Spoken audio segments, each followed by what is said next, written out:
Properties of fluid में फिर से आज हम एक नया टॉपिक पे बात करेंगे जिसका नाम है टर्मिनोलॉजी ऑफ कैपिलरी ट्यूब। इसका टर्मिनोलॉजी सीखने के बाद में हम लोग निकालेंगे असेंट फार्मूला। तो चलिए स्टार्ट करते हैं और जानते हैं हम कल जो पढ़ाई की है उसके बारे में। हमने कल ये सीख चुके हैं कि अगर हमारे पास में कोई ड्रॉप है, लिक्विड का कोई ड्रॉप है, तो इस ड्रॉप में हमारा जो एक्सेस प्रेशर जो बन रही थी वो आपका बन रहा था 2S/R। ये आपका एक्सेस प्रेशर ड्रॉप में बन रहा था। ये बातें हम कल सीख चुके हैं। और एक दूसरी चीज हमने कल और एक प्रेशर के बारे में और सीख चुके हैं कि अगर कोई बबल है तो बबल के लिए प्रेशर हमारा बना था 4S/R। ये प्रेशर बना था। ये दोनों बातें कल हम सीख चुके हैं। आज हम लोग बात करेंगे इस कैपिलरी ट्यूब का टर्मिनोलॉजी के बारे में। तो चलिए इसको शुरू करते हैं और समझते हैं कि ये हमारे पास में दो कैपिलरी ट्यूब है। ये आपका वाटर के लिए है, ये वाटर के लिए है, और ये आपका मरकरी के लिए है। मरकरी को हम HG से प्रेजेंट कर देते हैं। अब यहाँ पे सवाल उठती है कि प्रेशर आपका किस साइड पे ज्यादा लगती है। यहाँ पे हमने दो साइड बना के रखा, एक और को A मान के रखे, एक को B मान के रखे। इसी तरह से यहाँ पे भी क्या है आपका A और यहाँ पर भी क्या है B। तो सवाल फिर से कि प्रेशर आखिर में किस पॉइंट पे ज्यादा है, पॉइंट A पे ज्यादा है या पॉइंट B पे ज्यादा है। तो आप हमेशा एक बात को गांठ बांध लीजिएगा कि जिधर आपका कनकेव बना हुआ है, जिस ओर कनकेव बना हुआ है, मतलब इस तरह का कर्व बना हुआ है, उस साइड पे प्रेशर ज्यादा होता है। मतलब ये हुआ कि आपका प्रेशर यहाँ पे ज्यादा होगा और मरकरी में प्रेशर आपका B पे ज्यादा होगा। इस केस की प्रेशर की बात करें, हम प्रेशर की बात करें तो A के पास में ज्यादा प्रेशर होगा B से, और इस केस में अगर हम बात करें प्रेशर की तो यहाँ पे A से ज्यादा प्रेशर होगा B के पास में। आप हमेशा ये बातें याद रखेंगे। ठीक, चलिए आगे और थोड़ी सी बातें समझ लेते हैं इस टर्मिनोलॉजी के बारे में कि आखिर में यहाँ पे अब जब कैपिलरी ट्यूब को हम किसी पानी पे डिप कराते हैं तो कैपिलरी ट्यूब पे हमारा वाटर क्यों ऊपर की ओर चढ़ जाता है, हाइट गेन क्यों कर लेता है, इसको भी आप थोड़ा सा समझ लीजिए।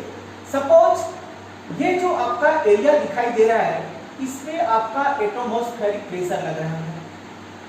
मान के चलिए कि 1 atm प्रेशर दोनों ओर लग रहा है। यहाँ पे 1 atm प्रेशर इस लिक्विड पे लग रहा है। अब इस लिक्विड पे ये प्रेशर लगने के कारण यहाँ की मॉलिक्यूल्स को क्या करेगा, ये प्रेस करेगा। प्रेस करने के बाद ये कैपिलरी ट्यूब आपकी बहुत ही पतला होती है, बाल इतना पतला, आप इसको समझ सकते हैं। तो बाल इतना पतला होने के कारण यहाँ पे आपका एटमॉस्फेरिक प्रेशर ज्यादा नहीं लग पाता है, जबकि दोनों ओर से एटमॉस्फेरिक प्रेशर लगने से इस वाटर में क्या पड़ता है, आपका प्रेशर पड़ता है और ये लिक्विड यहाँ पे हाइट गेन कर लेती है। और हमने ये भी सीखा कि यहाँ पे हमारा दो पॉइंट है, पॉइंट A और पॉइंट B। तो पॉइंट A में प्रेशर ज्यादा है और पॉइंट B पे प्रेशर कम है। अगर हम यहाँ पे फिर से बात करें आर्किमिडीज प्रिंसिपल के आधार पे, तब भी जानते हैं कि प्रेशर हमारा हमेशा लो टू हाई मूव करता है, या इवेंटली कोई भी चीज कम से ज्यादा क्यों मूव करता है। मतलब ये हुआ कि यहाँ पे B पॉइंट पे प्रेशर कम है और पॉइंट A पे प्रेशर ज्यादा है, तो ये पॉइंट B किधर मूव करेगा, A की ओर मूव करेगा। ये भी इसका दूसरा कारण हो सकता है। कैपिलरी ट्यूब पे वाटर को राइज करने का। तो ये रही आपका वाटर की केस में कैपिलरी ट्यूब का टर्मिनोलॉजी। मरकरी की केस में क्या हुआ कि मरकरी की केस पे आप यहां पे देखिएगा कि जिधर हमारा कनकेव बनाम होता है उधर ज्यादा प्रेशर होता है, मतलब यहाँ पे प्रेशर बी पे ज्यादा है, ए पे प्रेशर कम है। तो प्रेशर हमेशा लो टू हाई मूव करेगा। तो ये प्रेशर आपका किधर मूव कर रहा है, बी की ओर, इसलिए ये राइज करने के बदौलत डीप में चला जाता है मरकरी। वाटर में आप कल सब सीख चुके हैं कि यहाँ पे आपका एडहेशन फोर्स काम करता है, जबकि यहाँ पे आपका कोहेशन फोर्स काम करता है। तो इसलिए इस केस पे ये जो कैपिलरी ट्यूब का जो पॉइंट है, कैपिलरी ट्यूब में आपका मरकरी डिप कर जाता है। यहाँ पर भी वही घटनाएं घटी, यहाँ पर भी आपका एटमॉस्फेरिक प्रेशर ही लग रहा है नीचे की ओर, ये देखिए इधर, तब भी यहाँ प्रेशर ज्यादा, यहाँ पे प्रेशर कम, तो कम प्रेशर हाई प्रेशर की ओर मूव किया, तो इसको ये डिप करा दिया। तो ये जो हमने बात बताया आपको, ये छोटी छोटी बात को हम लोग थोड़ा सा समझ लेते हैं। प्रेशर इस केस पे, इस केस के लिए हम बात करेंगे। Pressure is high at point A. इस केस पे प्रेशर पॉइंट ए पे क्या होगा, ज्यादा होगा।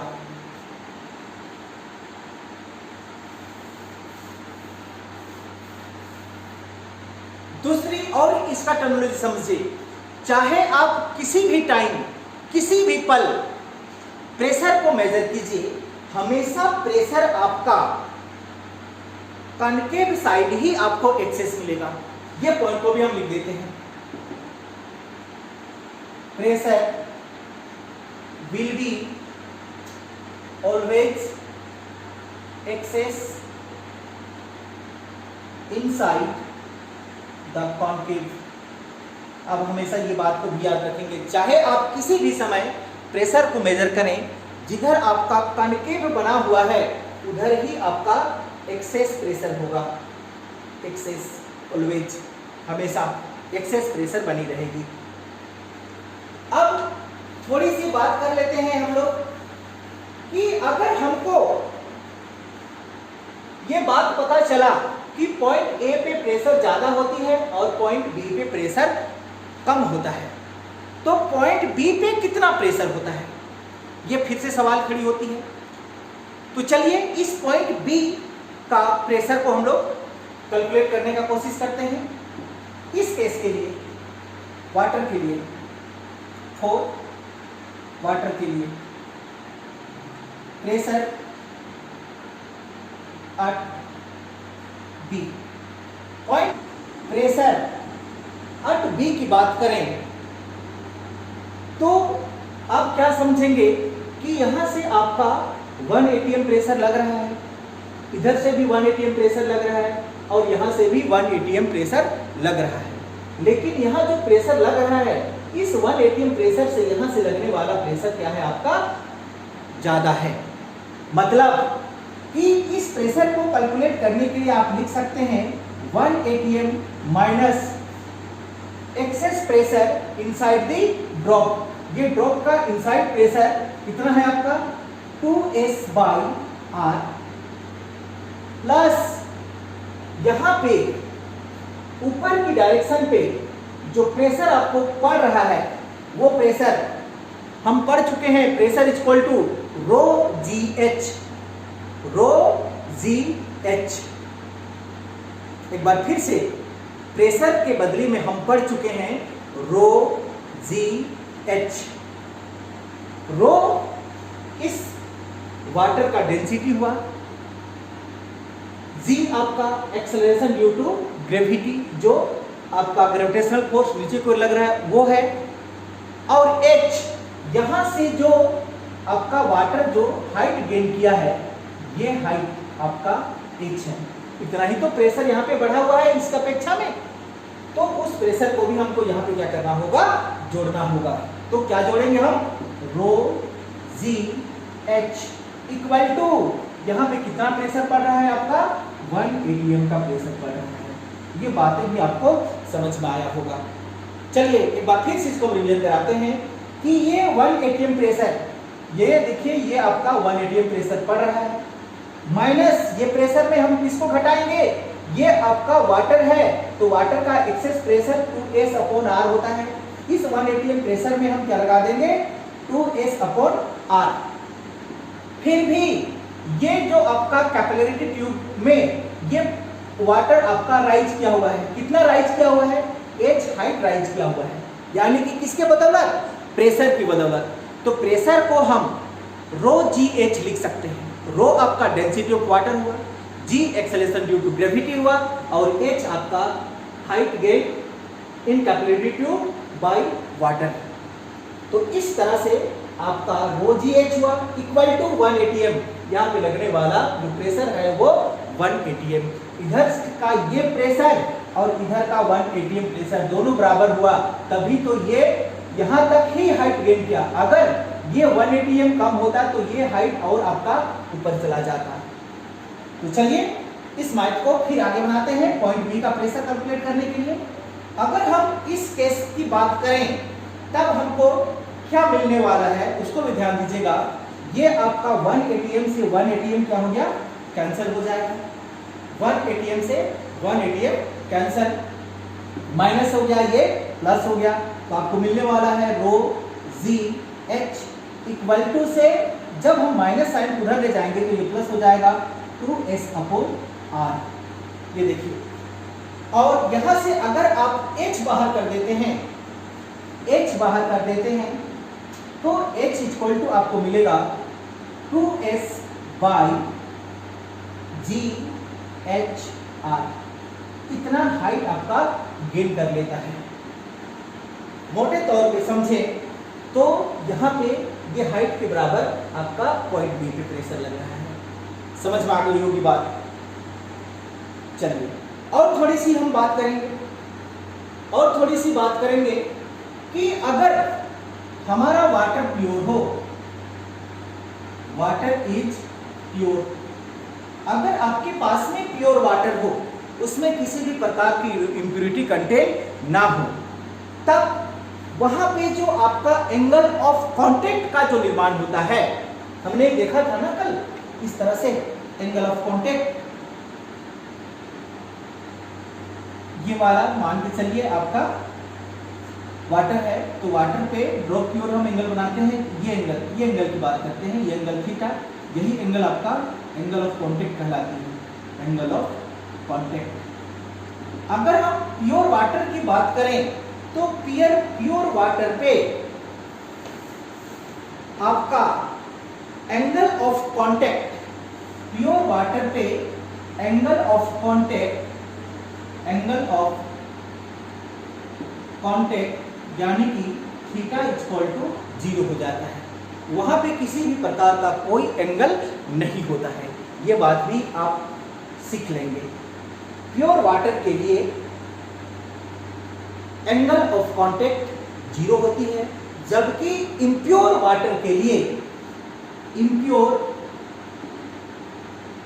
वाटर के लिए आपका थीटा कुछ ना कुछ निकल के आएगा, लेकिन प्योर वाटर का हमारा एंगल ऑफ कांटेक्ट क्या होती है, 0 होती है। ये बात आप याद रखेंगे। तो ये था हमारा कैपिलरी ट्यूब का छोटी छोटी टर्मिनोलॉजी। अब हम इसी टर्मिनोलॉजी के आधार पे कुछ फार्मूला को ड्राइव करने वाले हैं। तो चलिए अगले टॉपिक और चलते हैं। ये शायद आपको समझ में आ गया होगा ये टर्मिनोलॉजी। हमने क्या पढ़ा कि प्रेशर सबसे ज्यादा कहां पे होती है, जिधर हमारा कनकेव होता है, pressure is high at point A, मतलब जिधर हमारा कनकेव बना होता है उस साइड पे प्रेशर ज्यादा होता है। यहां पे हमने लिख भी दिया है, pressure will be always excess inside the concave. Concave जिधर आपका इधर पॉइंट ए में प्रेशर ज्यादा और इधर पॉइंट बी पे प्रेशर ज़्यादा होता है। हमने यहाँ पे कोशिश की इस केस के लिए प्रेशर पॉइंट बी का कैलकुलेट करने के लिए जो हमको फाइंड होता है 2S/GH/R, इतना प्रेशर मिलती है आपको पॉइंट बी पे। इसी के आधार पे हम अगला टॉपिक की बात करेंगे। तो चलिए अगले टॉपिक की ओर चलिए समझते हैं कैपिलरी किसको कहते हैं। एक्चुअल में ये फिजिक्स की लैब में मतलब एक इंस्ट्रूमेंट है जो फिजिक्स की लैब में देखने के लिए मिलता है। एक प्रकार की ये क्या होती है, पाइप होती है जिसमें आपका बाल इतना डायमीटर का एक क्या होता है, आपका नली होती है यानी कि बोर होता है, और उसी को हम लोग कैपिलरी कहते हैं। यहाँ पे हमने एक लाइन पे लिख के रखा कि कैपिलरी किसको कहते हैं। ए tube having very small bore is called capillary. क्या होता है, ट्यूब होता है और उसमें जो छिद्र होती है, बोर जो होती है वो क्या होता है, बहुत छोटा होता है, हम लोग के बाल के बराबर, और इसी ट्यूब को हम लोग कैपिलरी के नाम से जानते हैं। थोड़ी सी आगे चलते हैं। हमने ये सीख चुका जब कैपिलरी ट्यूब को वाटर में क्या करते हैं, डुबोते हैं, तो वाटर हमारा कैपिलरी ट्यूब पे क्या करता है, राइज करता है। जबकि वही कैपिलरी ट्यूब को अगर हम मरकरी पे डिप कराते हैं तो वो हमारा डिप कर जाता है, यानी नीचे की ओर खोल कर जाता है। ये सारी बातें हम सीख चुके हैं, क्यों ये घटनाएं घटती हैं, और यही लाइन यहाँ पे लिख दिया गया है। When a capillary is dipped a liquid, the height of liquid inside the capillary change। क्या होता है, जब हम कैपिलरी को लिक्विड में क्या करते हैं, डुबोते हैं, तो उसकी हाइट, लिक्विड का हाइट जो वहां पे होगा, वो हाइट लिक्विड का कैपिलरी ट्यूब में क्या होता है, चेंज हो जाता है, बदल जाता है। कैसे बदलता है, या तो राइज हो जाता है या डिप हो जाता है। And this phenomenon is known as capillarity, और यही घटनाएं को हम लोग कैपिलरिटी के नाम से जानते हैं। दोनों घटनाएं को एक साथ, मतलब ये हुआ कि अगर आप कैपिलरी ट्यूब को वाटर ग्लास में क्या करते हैं, डिप कराते हैं, तो आपका कैपिलरी क्या हो जाता है, राइज होता है। देखिए यहाँ पे आपका यहाँ तक वाटर चढ़ गया है, ये राइज है। लेकिन इसी कैपिलरी ट्यूब को जब आप मरकरी पे डुबोते हैं, मरकरी ग्लास पे डुबोते हैं, तो ये आपका डिप हो जाता है। ये देखिए मरकरी, ये कैपिलरी ट्यूब में मरकरी आपका नीचे की ओर डिप कर गया, और यही दोनों घटना को हम एक साथ कैपिलरिटी कहते हैं। जब कैपिलरी ट्यूब को हम किसी लिक्विड के अंदर पे क्या करते हैं, डुबोते हैं, तो कैपिलरी ट्यूब के अंदर पे लिक्विड का हाइट हमारा राइज और डिप होता है। इसी घटना को कैपिलरिटी कहा जाता है। ये बातें भी आपको समझ में आ गया होगा, क्लियर। चलिए फिर अब हम समझते हैं इसका एसेंट फार्मूला को, और जानने का कोशिश करते हैं कि आखिर में ये जो एसेंट फार्मूला बनती है हमारा, कि यहां से हमारा वाटर यहां तक चढ़ा तो कितना चढ़ा, उस हाइट को कैलकुलेट करेंगे, और इसको हम लोग जानते हैं एसेंट फार्मूला के नाम से। चलिए एसेंट फार्मूला की ओर चलते हैं और समझने का कोशिश करते हैं कि हमारा जो हाइट यहां से यहां निकला, यहां से इस पॉइंट का जो हाइट है, ये हाइट किसी कैपिलरी ट्यूब पे कितना हमारा हाइट चढ़ता है, गेन करता है, अगर हम वाटर पे डिप कराते हैं, तो इसको हम कैलकुलेट करेंगे, और इसी को एसेंट फार्मूला के नाम से जाना जाता है। तो चलिए आगे टॉपिक में इस बात को मिटा दे रहे हैं। एसेंट फार्मूला कैपिलरी ट्यूब का, कि जब हम कैपिलरी ट्यूब को किसी वाटर के में क्या कराते हैं, डिप कराते हैं, तो उसमें हमारा वाटर कैपिलरी ट्यूब के अंदर पे कितना हाइट गेन करता है, उसको हम कैलकुलेट करेंगे। तो ये समझ लीजिए कि ये जो दिखाई दे रहा है आपका, ये आपका कैपिलरी ट्यूब है, समझने के लिए हम इसको थोड़ा सा बड़ा बना दिए हैं। जब हम पानी में क्या करते हैं, इस कैपिलरी ट्यूब को क्या करते हैं, डीप कराते हैं, तो उसमें आपका कनकेव ऊपर की ओर बनता है। मतलब ये गोल होने की वजह से, ये पाइप कैसा है आपका, गोल है, तो ये क्या हो जाएगा, गोल हो जाएगा और नीचे इस तरह से आपका कर्व बन जाएगा, यानी कि कनकेव बन जाएगा।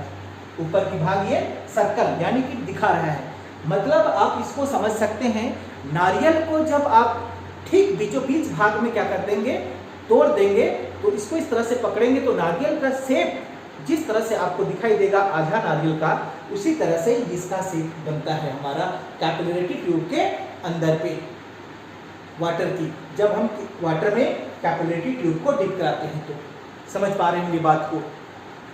अब यहाँ पे बात करें हम कि एंगल हमारा यहाँ पे कितना, तो एंगल हम जानते हैं, जब भी हमको एंगल मेजर करना है तो एंगल के लिए हमेशा हम लिक्विड की ओर क्या करते हैं, एंगल को मेजर करेंगे।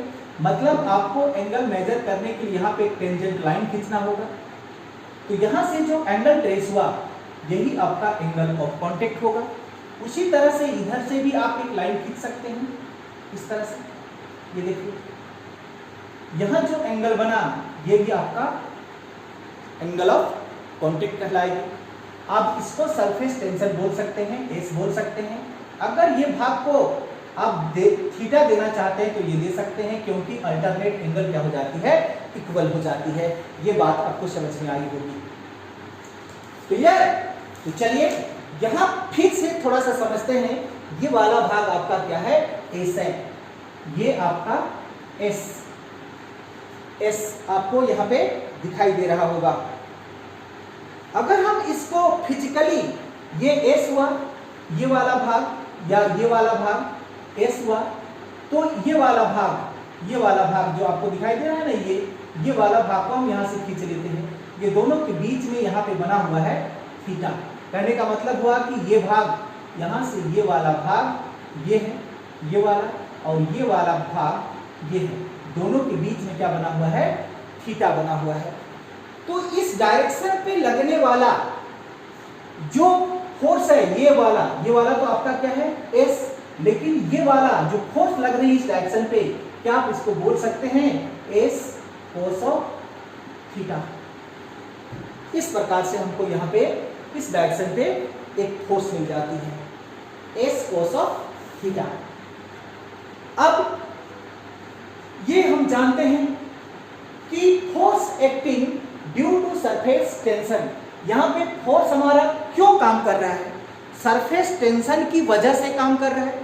अगर सरफेस टेंशन ना होता तो आपका कैपिलरी ट्यूब के अंदर पे हमारा जो वाटर का लेवल सरफेस एरिया था वो ऐसा फॉर्म नहीं करता। तो यही पॉइंट को यहाँ पे लिख दिया गया है कि force acting due to surface tension. और यहाँ पे सरफेस टेंशन कितना लगा, सरफेस टेंशन हमारा लगा एस इंटू, ये देखिए ये आपका एस है, एस इंटू 2πr। आप पढ़ चुके हैं कि जो इसका एरिया है हेमिस्फीयर, नारियल का आधा कटा हुआ को क्या कहेंगे हम लोग, हेमिस्फीयर कहेंगे। तो हेमिस्फीयर का एरिया कितना होगा, 2πr। तो इसी का एरिया को हमने यहाँ पे लगा दिया 2πr, इतना आपका वैल्यू मिल जाता है। एस आपका ये सरफेस टेंशन और ए आपका एरिया हेमिस्फीयर, जो ये कटोरा जैसा दिख रहा है उसका। आगे देखिए, therefore force in vertical direction, vertical direction पे आपका फोर्स कितना लग रहा है उसको भी ध्यान से समझिए। वर्टिकल डायरेक्शन पे आपका फोर्स लग रहा है एस कोस ऑफ थीटा, ये देखिए आपको एस कोस ऑफ थीटा। तो F इक्वल टू क्या होता है, हम क्या जानते हैं, जैसे कि हम पढ़ चुके हैं सरफेस टेंशन पे। सरफेस टेंशन पे जो आपका सरफेस टेंशन, यहाँ पे हम बता दें, सरफेस टेंशन का अगर फार्मूला निकालना चाहें तो आप F/L निकाल चुके हैं, सरफेस टेंशन का फार्मूला। अगर F/L निकाल चुके हैं तो यहाँ पे F को बाहर अगर निकाल देते हैं तो आपको S इंटू क्या मिल जाता है, L मिल जाता है। ये देखिए, तो S के बदले में हमने क्या लिखा, S कोस ऑफ थीटा, और L के बदले में हमने क्या लिखा, 2 पाई आर। ये फॉर्मूला यहाँ पे फिट होती है, ध्यान से देखिएगा।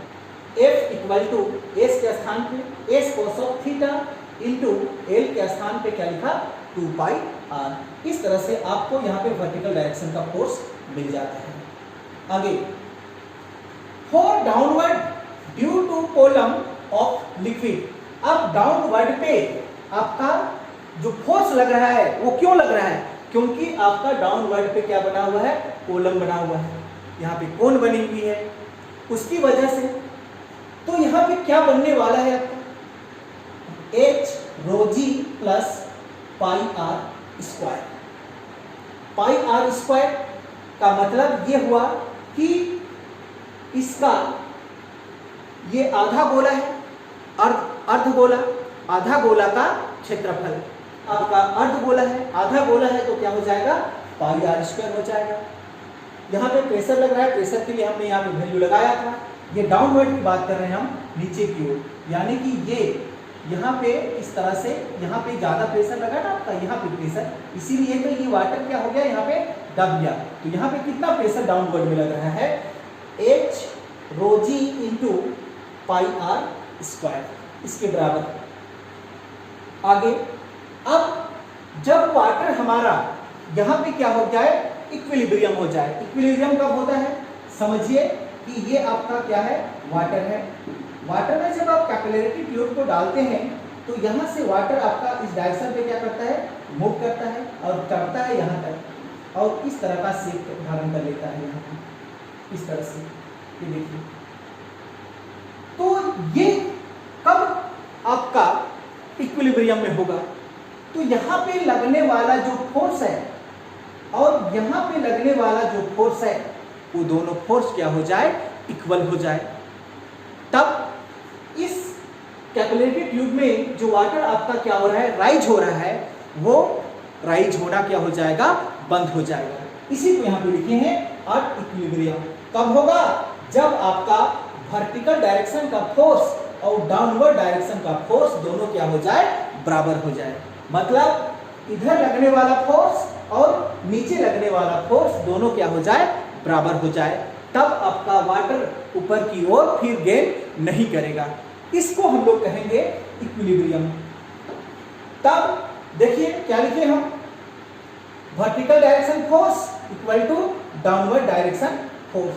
वर्टिकल डायरेक्शन का फोर्स क्या है आपके पास में s cos theta into 2 pi r equal to downward के लिए क्या है एच रो जी इंटू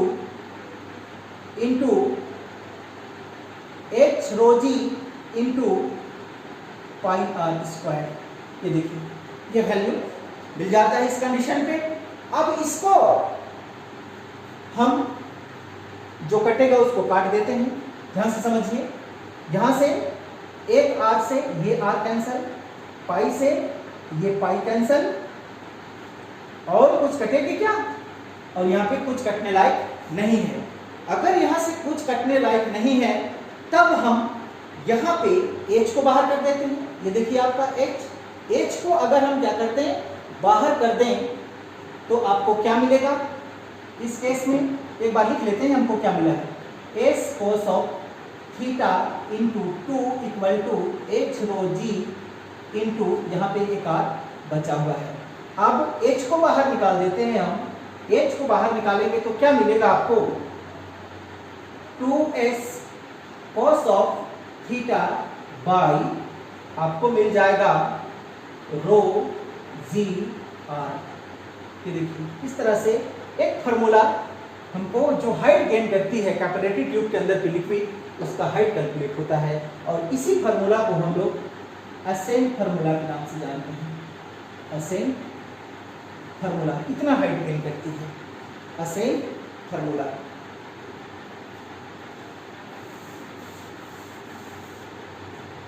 थोड़ी सी और हम बात कर लेते हैं कि ये तो हम इम्प्योर वाटर की बात किए, लेकिन अगर हमको प्योर वाटर बोला गया, क्या बोला गया प्योर वाटर, तो हम जानते हैं प्योर वाटर पे एंगल ऑफ कांटेक्ट क्या होती है 0 होती है। For pure water pure water के लिए हमारा थीटा जो बना है वो क्या होता है, 0 होता है।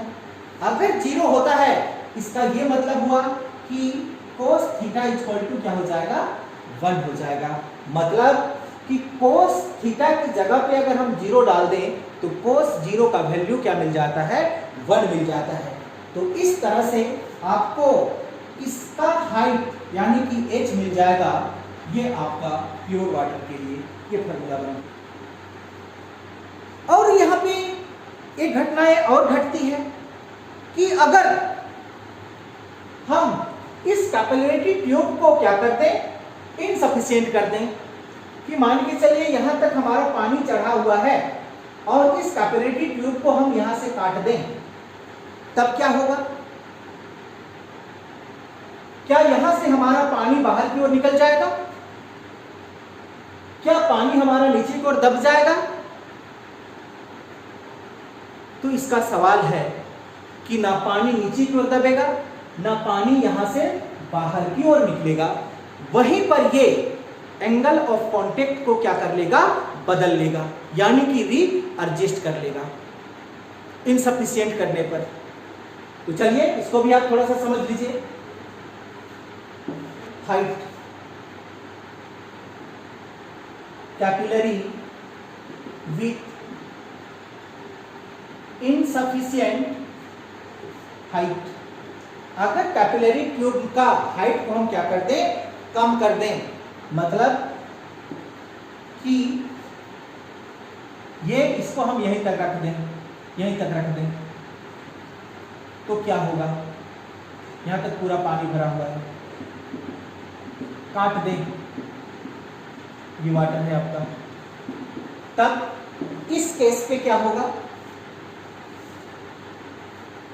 दूसरी चीज तो हमने बोला कि ये ओवरफ्लो नहीं करेगा, ओवरफ्लो, डू नॉट ओवरफ्लो, ये ओवरफ्लो भी नहीं करेगा। दूसरी चीज ये हमारा होल भी नहीं होगा। क्या करेगा ये? चेंज, क्या करेगा? Change in angle of contact. Angle of contact को ही क्या करेगा? बदल देगा। मतलब ये हुआ कि जैसे जैसे ये कर्व था इस तरह से, तो ये कर्व आपका क्या होते चला जाएगा, ऊपर चढ़ जाएगा, और आपका एंगल ऑफ कांटेक्ट यहां से क्या हो जाएगी, बढ़ जाएगा। देखिए ये एंगल ऑफ कांटेक्ट क्या हो जाएगा, बढ़ जाएगा इस केस पे, और ये अपने आप को री एडजस्टमेंट कर लेगी। अब ये पॉइंट याद रखेंगे कि कैपिलरिटी विथ इनसफिशिएंट हाइट होगा तो क्या बदलेगा? Change in angle of contact बदल जाएगा, और पानी भी आपका ओवरफ्लो नहीं होगा। अब हमने इतनी मेहनत से इस कैपिलरी ट्यूब के बारे में पढ़ा, तो आखिर में इसका एप्लीकेशन हमको कहां कहां पे देखने के लिए मिलता है, इसको भी आप थोड़ा सा समझ लीजिए कि कैपिलरी ट्यूब का जो एप्लीकेशन है वो हमारा क्या है, कहां पे दिखाई देता है? पेड़ पौधे पे दिखाई देता है। पेड़ पौधे पे दिखाई देता है, उसका क्या मतलब कि पेड़ का जो जड़ें हैं वो जमीन के अंदर पे घुसी हुई हैं, और आपने देखा होगा पेड़ आपका अगर आजू बाजू पे अगर देखेंगे आप तो 10 फीट 20 फीट, जंगल पे जाके देखेंगे तो 100 फीट 200 फीट 400 फीट की पेड़ भी दिखाई देते हैं, और उसकी सबकी हाइट में आप देखेंगे तो वहाँ का पत्ता भी आपको हरा दिखाई देता है। हरा क्यों दिखाई देता है? क्योंकि वहाँ पे हमारा वाटर पहुँच रहा होगा। तो वाटर कौन पहुँचा रहा है? तो आप देखेंगे पेड़ के अंदर पे क्या होती है, पतली पतली क्या होती है, रेसे होती है, और वो हमारा कैपिलरी ट्यूब के जैसा काम करती है। ठीक, अब जैसे पानी के अंदर पे कौन पहुंचा हुआ है, आपका जड़ पहुंचा हुआ है, जैसे आप कैपिलरी ट्यूब का रेडियस को क्या करेंगे, घटाएंगे, जैसे जैसे आपका रेडियस क्या होते जाएगा, घटते जाएगा, वैसे वैसे आपका हाइट क्या होते जाएगा, बढ़ते जाएगा। यहां से इस फार्मूला से आपको समझ में आता है, ध्यान से समझिएगा कि जैसे जैसे कैपिलरी ट्यूब का आर को घटाएंगे तो आपका हाइट क्या होते जाएगा, बढ़ती जाएगा। मतलब पेड़ पौधा का रेशा एकदम बहुत पतला होता है, मतलब कि उस रेशे का रेडियस हमारा ना के बराबर होता है, तो उसकी रेशे की रेडियस कम होने की वजह से वो ज़्यादा हाइट तक क्या कर सकता है, पानी को पहुंचा सकता है। यहाँ पे हमारा एक एप्लीकेशन दिखाई देता है, वरना कौन पहुंचाता उतना ऊपर, आपका 100-200 फीट ऊपर पानी पेड़ पौधा कैसे पहुंचाती है, कैपिलरिटी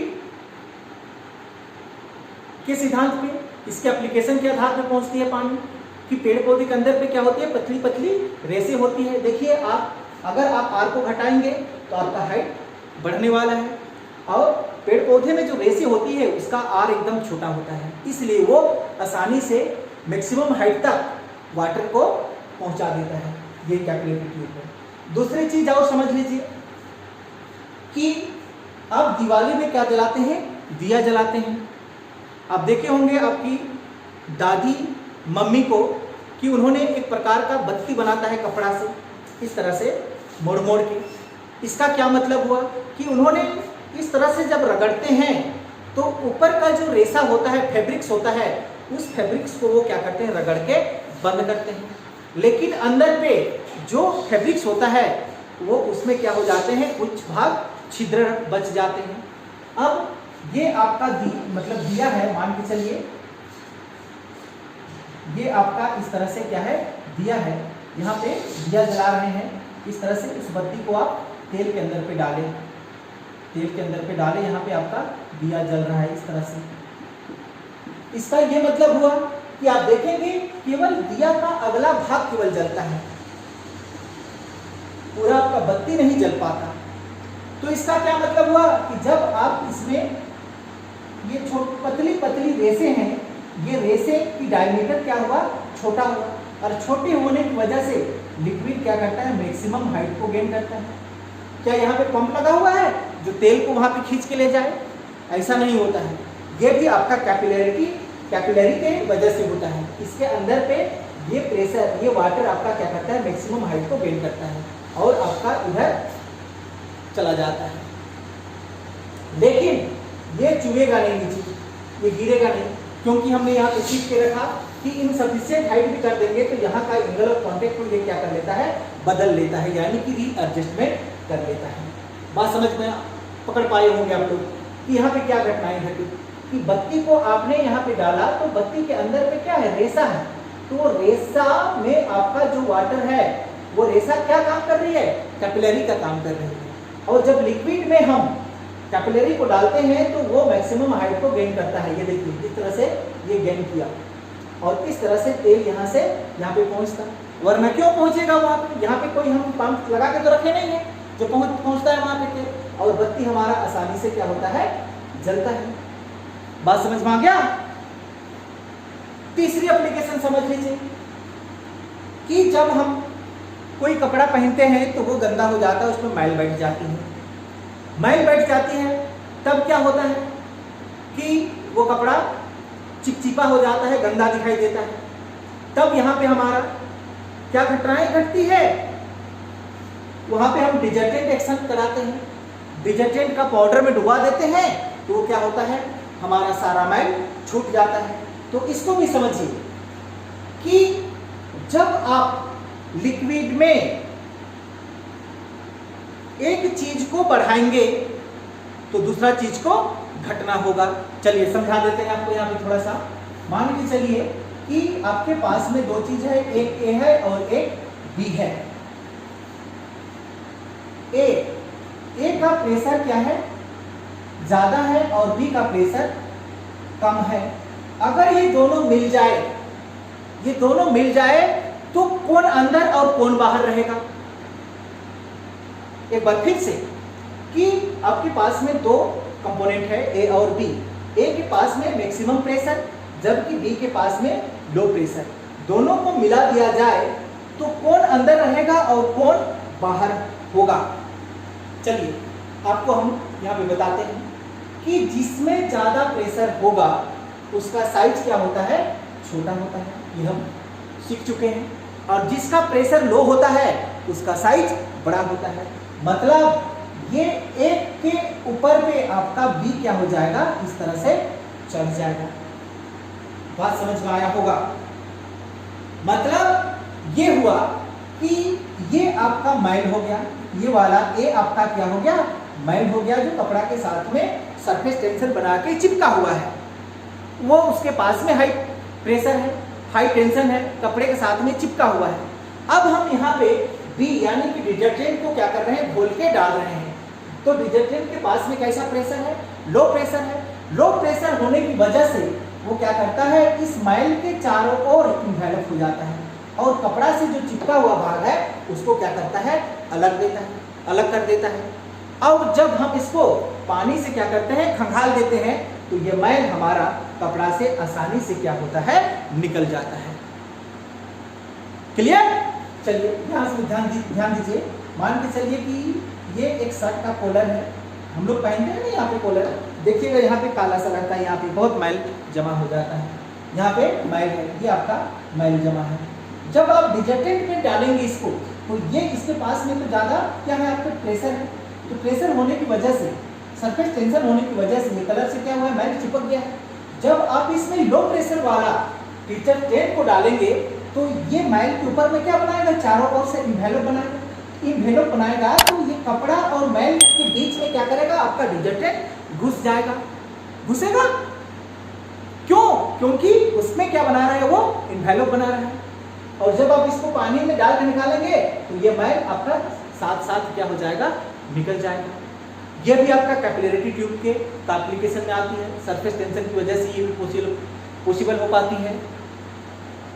तो ये थी हमारा आज की फिजिक्स क्लास, और यहीं पे ये सारी जानकारी प्राप्त करने के बाद हम लास्ट स्टेप पे पहुंचे हैं। आज हमारा ये chapter mechanical properties of fluid क्या होती है, यहीं पे खत्म हो जाती है। आगे हम नेक्स्ट जो क्लास करेंगे उसमें इससे रिलेटेड 2-4 न्यूमेरिकल क्वेश्चन लगाएंगे और ये चैप्टर हमारा पूरी तरह से खत्म हो जाएगी। थ्योरी पार्ट हमारा यहीं पे क्या होती है, खत्म होती है।